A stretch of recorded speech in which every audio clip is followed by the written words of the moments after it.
Now, Democratic Congresswoman Pramila Jayapal from the great state of Washington. She sits on the House Judiciary Committee, and she was at today's closed-door deposition. Congresswoman, thank you for joining us. Let's start with that deposition. Tell us what you heard in there, and why you think that the American people deserve to hear what you heard.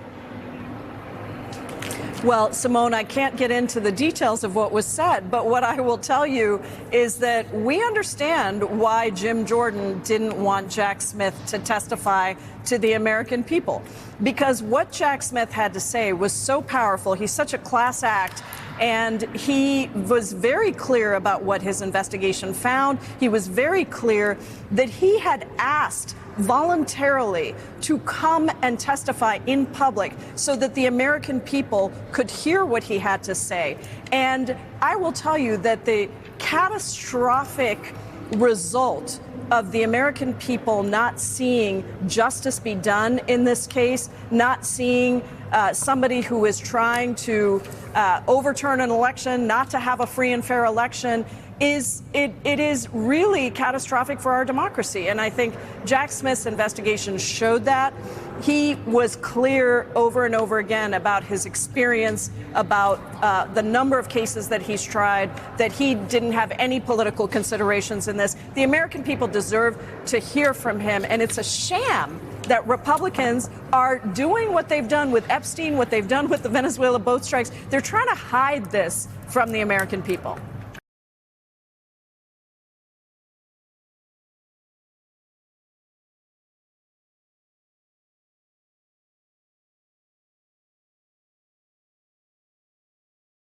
To cover up this inaction, Republicans served up some stale holiday leftovers of failed past policies this week, and not one of them would seriously lower your healthcare costs, and they're not even going to become law.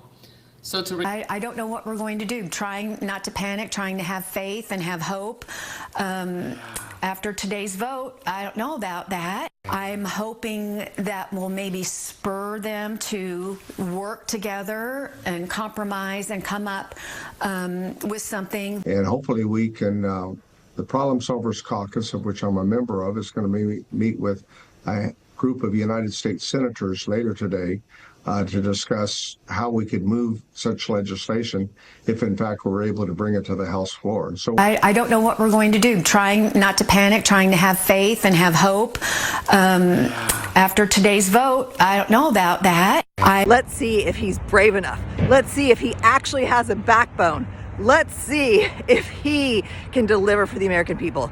I don't think so, but we're making progress. Democrats are making. And kill up to 40 pounds of Great Lakes fish over a 12 to 18-month feeding period. And that's just one of the threats that we're currently up against.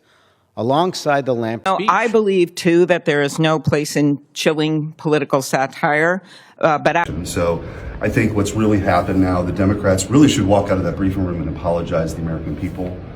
They've encouraged service members to disobey orders. They've actually suggested prosecutions of those service members. Look, So you don't get to censor speech. You don't get to outsource that censorship to universities or social media companies, which is exactly what was happening. And